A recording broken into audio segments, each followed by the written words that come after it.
Hello बच्चों।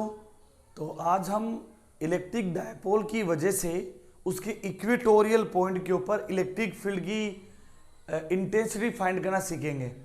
इससे पहले वाला जो शॉर्ट वीडियो था बच्चों, सेशन था, उसके अंदर हमने इलेक्ट्रिक डायपोल के एक्सियल पॉइंट के ऊपर इलेक्ट्रिक फील्ड की इंटेंसिटी हमने फाइंड की बच्चों। आज को जो आपके पास में टॉपिक है उसमें हमें क्या होगा कि ये आपके पास में इलेक्ट्रिक डायपोल है और इसके सेंटर से स्मॉल आर डिस्टेंस के ऊपर इक्वेटोरियल लाइन के ऊपर एक पॉइंट P है जहां पे हमें इस डायपोल की वजह से इलेक्ट्रिक फील्ड की इंटेंसिटी फाइंड करनी है। ठीक है, और सारे टॉपिक इंपॉर्टेंट है, ये भी इंपॉर्टेंट है।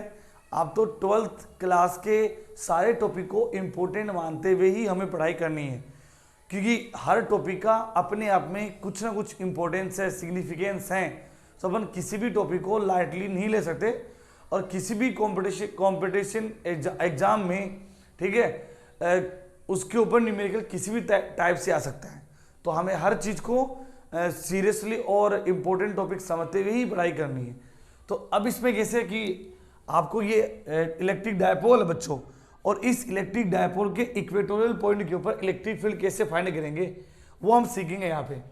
तो मैं आपको एक बार डायग्राम समझा देता हूँ, दैट इज इम्पोर्टेंट, क्योंकि अगर आपको डायग्राम समझ में आ गया तो ऐसे मान लीजिए बच्चों आपने आधा काम कर दिया है। ठीक है, तो बच्चों ये आपके पास में इलेक्ट्रिक डायपोल है, यहाँ पे आपके पास ये पॉजिटिव चार्ज है और बच्चों यहाँ पे आपके पास में नेगेटिव चार्ज है, और ये दोनों ही वेरी शॉर्ट डिस्टेंस 2a के ऊपर रखे हुए हैं।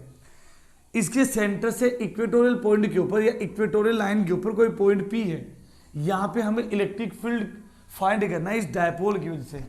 ऐसे भी कर सकते हैं कि दोनों चार्ज की वजह से। ठीक है, तो क्या करेंगे, ये बच्चों डिस्टेंस r है और ये डिस्टेंस वैसे टोटल 2 ही है, लेकिन ये हाफ कितनी रहेगी, a बन जाएगी। तो इस चार्ज से ये जो डिस्टेंस होगी ऑब्लिकली, मतलब ये परपेंडिकुलर हो गया, ये बेस हो गया, तो ये हाइपोटेनस की जो वैल्यू होगी r² प्लस a² की पावर 1/2। क्यों? क्योंकि बेस का स्क्वायर प्लस परपेंडिकुलर स्क्वायर का भी स्क्वायर रूट जो होता है वो हाइपोटेनस होगा। तो इस चार्ज से इतनी दूर और इस चार्ज से इतनी दूर, अगर हम इलेक्ट्रिक फील्ड की डायरेक्शन देखेंगे दोनों चार्ज की वजह से, तो आप देखोगे कि पॉजिटिव चार्ज की वजह से इलेक्ट्रिक फील्ड की डायरेक्शन होती है away from the positive charge.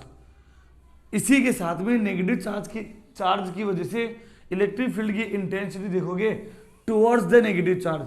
तो उन्होंने मान लिया कि प्लस Q चार्ज की वजह से E1 है और माइनस Q चार्ज की वजह से इलेक्ट्रिक फील्ड E2 है। अगर ये एंगल थीटा है तो ये वाला एंगल भी थीटा हो गया, और अगर ये एंगल थीटा है तो इसका अपोजिट एंगल भी थीटा हो गया। अब एक इलेक्ट्रिक फील्ड आपके पास में यहाँ है, एक इलेक्ट्रिक फील्ड यहाँ है, तो हमें इन दोनों के कंपोनेंट लेने पड़ेंगे। बच्चों यहाँ पे E वेक्टर इधर है जो इस हॉरिजॉन्टल लाइन के साथ में थीटा एंगल बना के रखा है। जब आप इसके कंपोनेंट यहाँ लोगे, ठीक है ना, तो जैसे ही आप इसको कंपोनेंट लोगे E1 इसके साथ में, ठीक है, तो ये इसके इस लाइन के साथ थीटा एंगल बना के रखा है, तो ये हो जाएगा आपके पास में कोस वाला कंपोनेंट, मतलब हॉरिजॉन्टल कंपोनेंट कितना, E1 कोस थीटा। ठीक है, ये 11th स्टैंडर्ड में वेक्टर अलजेब्रा के अंदर पढ़ते हैं कि किस टाइप से किसी वेक्टर के हम लोग कंपोनेंट लेते हैं। साथ में बच्चों ये इसका हॉरिजॉन्टल कंपोनेंट, और जस्ट इसी के बच्चों परपेंडिकुलर आपके पास में ये क्या आ गया, एक वर्टिकल कंपोनेंट इस E1 के। तो E1 के दो कंपोनेंट हो गए, E1 cos थीटा और E1 sin थीटा। ये आपके पास में हॉरिजॉन्टल है, ये आपके पास में परपेंडिकुलर कंपोनेंट है।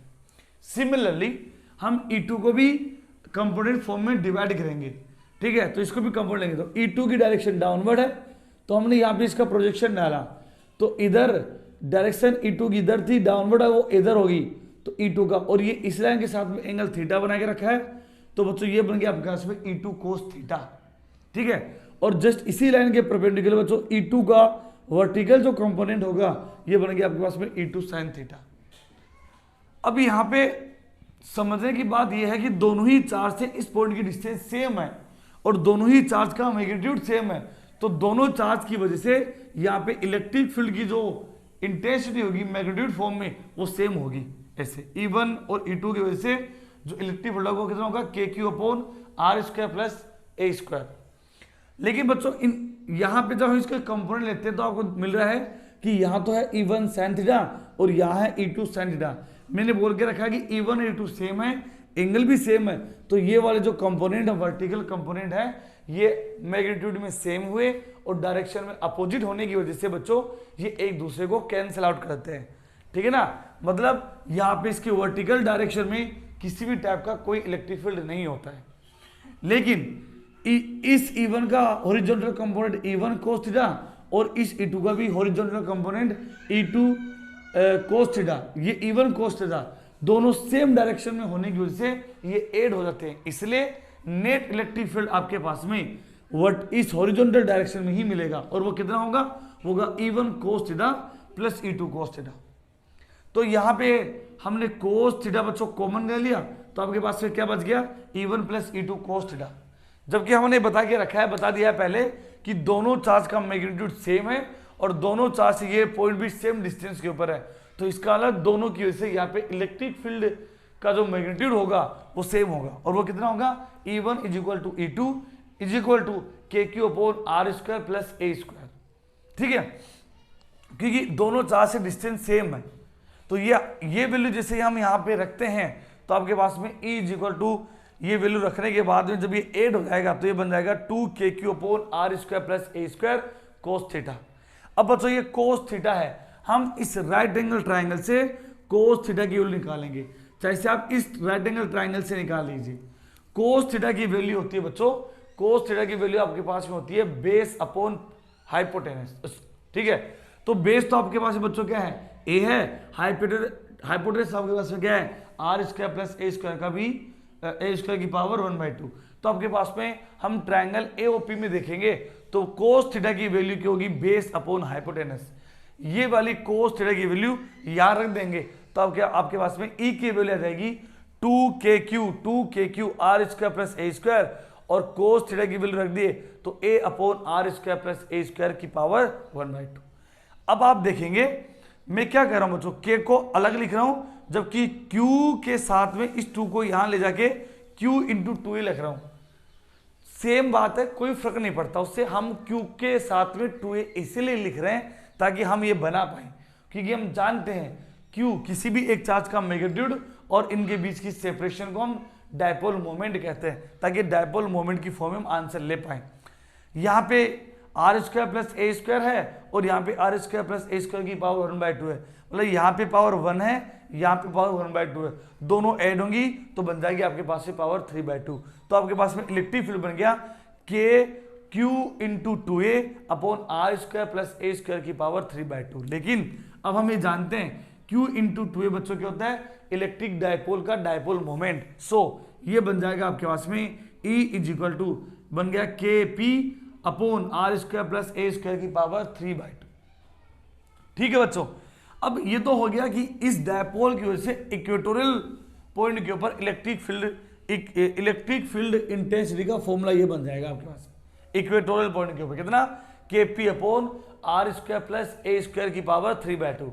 लेकिन हमने इसमें एक कंडीशन ऐड कर दी है। क्या कंडीशन ऐड कर दी है, हम ये मान लेते हैं बच्चों कि आपके पास में डायपोल क्या है, वेरी शॉर्ट है, बहुत छोटा डायपोल है। छोटे डायपोल के लिए कंडीशन होगी कि ये डिस्टेंस बहुत छोटी होगी, ये 2a, मतलब ये जो डिस्टेंस होगी बच्चों R के रेस्पेक्ट में बहुत कम होगी। तो हमने ये लिखा है कि R is very very greater than A, अगर क्योंकि 100 डायपोल में R बहुत दूर होगा जबकि A बहुत कम होगा, तो हमने इस A स्क्वायर को नेग्लेक्ट करके हमने यहाँ पे A को फिर क्या कर दिया बच्चों, हमने A को बच्चों हमने नेग्लेक्ट कर लिया। ठीक है, क्योंकि डायपोल बहुत छोटा है, डायपोल छोटा तो हमने A स्क्वायर को नेग्लेक्ट कर दिया और यहाँ R की पावर R स्क्वायर की पावर कितनी है 3/2। हम R स्क्वायर को 3/2 से मल्टीप्लाई करते तो आपके पास में बचता है R की पावर 3। तो ये बन गया आपके पास में इक्वेटोरियल पॉइंट के ऊपर इलेक्ट्रिक फील्ड की जो वैल्यू आ जाएगी, ठीक है, फॉर शॉर्ट डायपोल वो आ गया KP अपॉन R3। लेकिन आपको पता है कि इलेक्ट्रिक फील्ड इंटेंसिटी जो होती है बच्चों ये एक वेक्टर क्वांटिटी है, तो आपका ये भी क्वेश्चन हो सकता है कि फिर यहाँ पे जो इलेक्ट्रिक फील्ड आया है इसकी डायरेक्शन किधर है, तो वेक्टर फॉर्म में देखो हमने लिखा है E vector is equal to minus KP vector upon R3 R3। कहने का मतलब बच्चों आप ऐसे समझिए कि E वेक्टर की डायरेक्शन और P वेक्टर की डायरेक्शन बच्चों दोनों अपोजिट है। अपोजिट कैसे, मतलब दोनों अपोजिट है कैसे, इलेक्ट्रिक फील्ड की डायरेक्शन बच्चों होती है पॉजिटिव चार्ज से नेगेटिव चार्ज, जो कि यहां पे डायपोल मोमेंट की डायरेक्शन होती है नेगेटिव चार्ज से पॉजिटिव चार्ज। अब देखो यहां पे नेट इलेक्ट्रिक फील्ड आपका आया है इधर, तो इधर किसकी डायरेक्शन हुई, पॉजिटिव से नेगेटिव, ठीक है, इलेक्ट्रिक फील्ड की डायरेक्शन नहीं है, लेकिन डायपोल मोमेंट की डायरेक्शन होती है नेगेटिव चार्ज से पॉजिटिव चार्ज, मतलब डायपोल मोमेंट की डायरेक्शन के अपोजिट। तो ये आ गया आपके पास में माइनस का साइन, यहाँ माइनस का साइन इसी बात को इंडिकेट करता है कि आपके पास में इलेक्ट्रिक फील्ड की जो डायरेक्शन है वो डायपोल मोमेंट की डायरेक्शन की क्या है बच्चों, जस्ट अपोजिट है। तो आज का जो आपने ये जो डेरिवेशन सीखा है बच्चों, ये डायपोल की वजह से उसके इक्वेटोरियल पॉइंट के ऊपर इलेक्ट्रिक फील्ड की इंटेंसिटी फाइंड करना सीखा आप लोगों ने, ठीक है। आप इसी टाइप से बच्चों सारे जो डेरिवेशन है एक बार समझिए और उसको फिर बिना देखे अपने नोटबुक के अंदर उसको प्रैक्टिस कीजिए।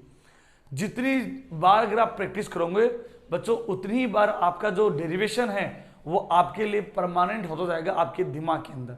हो सकता है आपको पहली बार में ये कुछ टिपिकल लगे, लेकिन इतने टिपिकल नहीं है कि हमें पढ़ने के बाद ये और हार्ड लगे, ठीक है। तो आप इसी टाइप से बच्चों इन सभी, क्योंकि जो भी सारे जो मैंने प्लेलिस्ट के अंदर वीडियो बनाए हैं बच्चों, ये आपका एज ए रिवीजन चेकलिस्ट है। जब भी आप पढ़ाई करते हैं तो अपने लेवल पे पढ़ाई करते रहिए, उसके साथ में ये रिवीजन चेकलिस्ट अगर आप पढ़ते रहते हैं, देखते रहते हैं, तो आपको 100% ये जो चैप्टर है या फिजिक्स का जो भी चैप्टर हम पढ़ते रहेंगे, ठीक है, वो सारे आपके कंठस्थ या बाय हार्ट हो जाएंगे, ठीक है। तो बच्चों आज की वीडियो को हम इतना ही या आज के टॉपिक को हम यहीं पे खत्म करते हैं बच्चों। अगर आपको ये वीडियो अच्छा लगा तो please like share and subscribe, और इसी टाइप से बच्चों आप हमारे यूट्यूब चैनल पे बने रहिएगा, ठीक है। और आपको अच्छा लगे तो प्लीज़ शेयर जरूर कीजिएगा। Thank you.